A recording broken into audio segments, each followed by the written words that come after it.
Assalamualaikum anak-anak, selamat pagi. Gimana kabarnya pagi hari ini?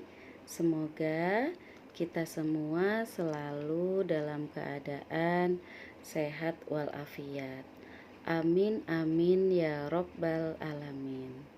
Nah, pagi hari ini kita akan belajar tematik 2C, tugasku sehari-hari. Subtema 3 yaitu tugas anak soleh sebagai umat beragama, pembelajaran 2. Silahkan dibuka buku tematik 2C halaman 97.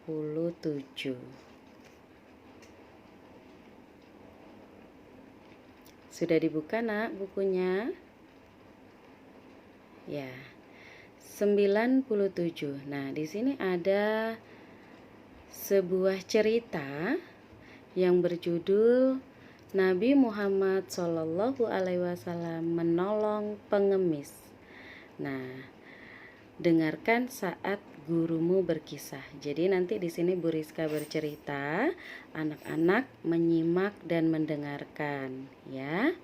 Boleh diikuti membaca dalam hati, ya nak ya. Oke, sudah siap? Sudah dibuka bukunya semua? Halaman 97. Oke, Ibu bacakan ya.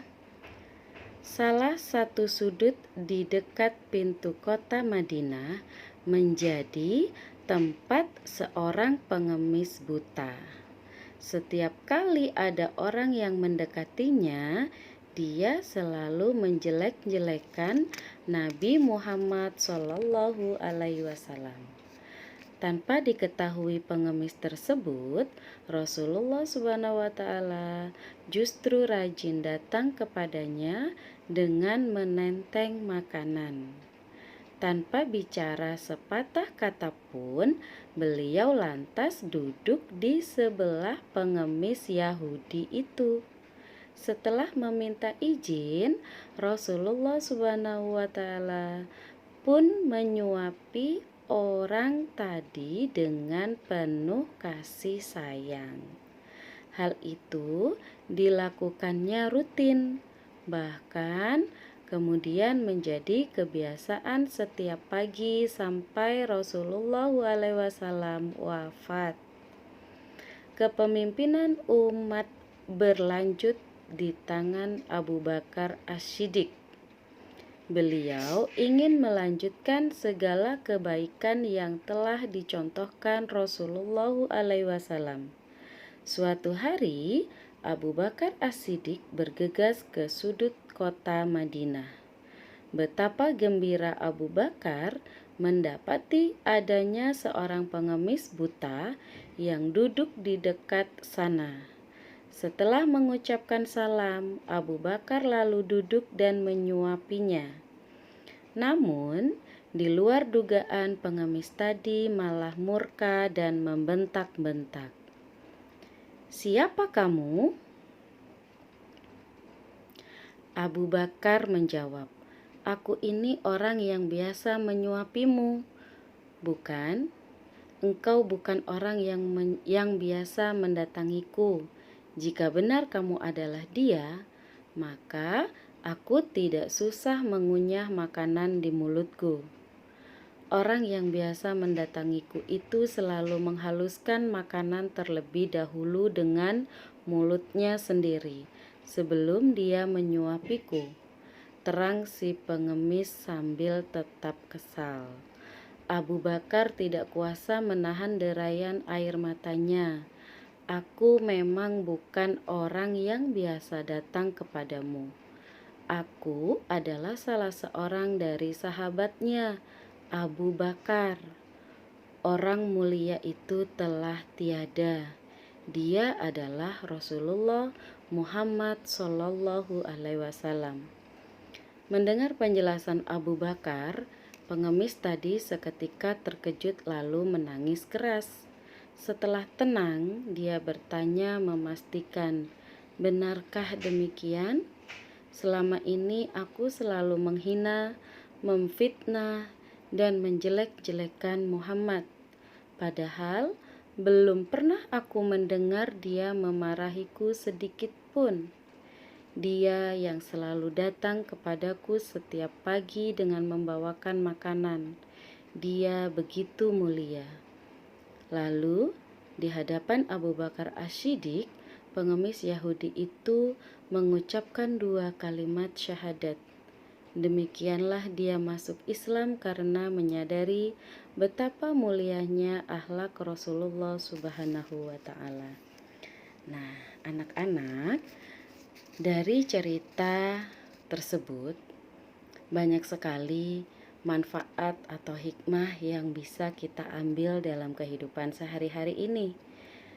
Nah, bagaimana cara kita bersikap kepada orang lain, bagaimana cara kita bertutur kata atau berbicara kepada orang lain. Nah, meskipun orang lain tidak menyukai kita, kita tidak boleh membencinya. Dan kita harus selalu bersikap baik kepadanya. Ya, Nak ya. Kemudian, apabila kita berbuat sesuatu, kita harus melakukannya dengan hati yang ikhlas, tulus, tanpa pamrih. Jadi kita tidak mengharapkan imbalan apapun, benar-benar ikhlas karena Allah Ta'ala. Begitu ya, Nak ya. Oke. Kemudian kita buka halaman 100, yaitu kegiatan 1 mendiskusikan barang bantuan. Nah, biasanya kita dalam 1 tahun itu ada kegiatan bazar.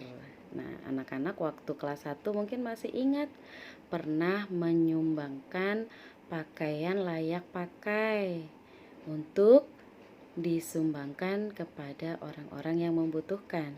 Mungkin ada yang membawa baju ya. Nah, kita simak dulu barang bantuan apa saja yang bisa kita berikan kepada orang lain. Pertama adalah baju. Baju-baju kita yang masih layak pakai bisa kita berikan kepada orang lain yang membutuhkan. Kemudian sepatu, misalnya kita masih punya sepatu bagus tapi sudah tidak muat lagi, boleh kalau kita ikhlas kita sumbangkan untuk orang lain yang membutuhkan ya, Nak ya. Nah, kemudian tas yang masih bisa kita digunakan oleh orang lain, masih layak pakai, bisa juga disumbangkan. Kemudian yang keempat adalah buku. Biasanya kita kalau awal tahun mau masuk kelas baru, naik kelas, kita menyiapkan buku-buku tulis ya. Baik buku tulis maupun buku-buku paket. Nah, misalnya kita punya buku-buku yang tidak digunakan, kita sudah sering kali bacanya, sudah sering diulang-ulang. Nah, kita berikan kepada orang lain yang membutuhkan juga bisa. Jadi, menambah ilmu pengetahuan. Gitu ya, Nak ya. Nah, kemudian di sini kita lanjutkan kembali kegiatan kedua. Masih di halaman yang sama, di halaman 100. Sikap kita kepada teman berbeda agama. Nah, kita sebenarnya kepada siapapun, baik orang tua, sesama, ataupun yang masih muda di bawah kita, sebenarnya kita harus saling menghargai, saling menyayangi, tolong menolong ya. Tapi di sini kita temanya adalah sikap kita kepada teman yang berbeda agama. Nah, bagaimana sikap kita kepada teman berbeda agama? Pertama, tidak memaksakan kehendak ya. Kepada siapapun kita tidak boleh memaksakan kehendak. Kalau misalnya ada sesuatu, kita musyawarahkan ya, Nak ya. Dimusyawarahkan baiknya seperti apa. Jadi tidak boleh memaksakan kehendak kita kepada orang lain. Kedua, saling menghargai antar umat beragama. Ketiga, tidak mengganggu teman yang sedang beribadah, karena ini tidak boleh, tidak baik ya nak ya. Jadi kalau ada teman yang lagi sholat, sebaiknya kita menunggu. Jadi membiarkan teman kita melakukan ibadahnya dengan khusyuk ya. Kemudian keempat adalah memberikan kesempatan kepada teman yang berbeda agama untuk beribadah. Jadi misalnya kita sedang main dengan teman yang berbeda agama, kemudian sudah waktunya mereka untuk melaksanakan ibadah, kita tidak boleh melarangnya, ya. Kita berikan kesempatan. Oke, baik, nggak apa-apa, melaksanakan ibadah dulu, nanti kita main lagi. Mungkin seperti itu ya. Intinya memberikan kesempatan kepada teman yang berbeda agama untuk beribadah. Tapi sebenarnya ini tidak hanya untuk teman yang berbeda agama saja, ya. Teman yang seagama pun kita harus juga bersikap baik sama, ya nak ya. Nah, kemudian kita buka kembali halaman 101. Kegiatan 1 yaitu membuat kalimat tanya. Nah, masih ingat membuat kalimat tanya selalu diakhiri dengan tanda tanya. Nah, di sini ada 4 sebenarnya, ada 4 gambar, tapi Ibu bagi 2 dulu ya. Ini gambar pertama ada anak laki-laki yang memakai sarung, peci, mau pergi kemana? Nah, kira-kira ini agamanya apa nak? Oke, agama Islam ya. Nah, kita buat kalimat tanyanya untuk gambar nomor 1. Di manakah umat Islam melaksanakan ibadah? Nah, kemudian sebelahnya gambar nomor 2. Ya, kira-kira mau kemana ini? Agamanya apa? Nah, kita buat kalimatnya dulu. Di manakah umat Kristen melaksanakan ibadah? Baru kita jawab pertanyaan tersebut. Nomor 1, di manakah umat Islam melaksanakan ibadah? Iya, pinter. Pastinya di masjid. Nah, kemudian gambar kedua, di manakah umat Kristen melaksanakan ibadah? Iya, pinter. Di gereja, ya nak ya. Nah, oke, berikutnya halaman 102. Di sini gambar ketiga dan gambar keempat. Nah, kita lihat kalimat tanyanya. Nomor 3, di manakah umat Buddha melaksanakan ibadah? Nah, kemudian nomor 4, di manakah umat Hindu melaksanakan ibadah? Jawabannya adalah nomor 3, umat Buddha melaksanakan ibadahnya di mana?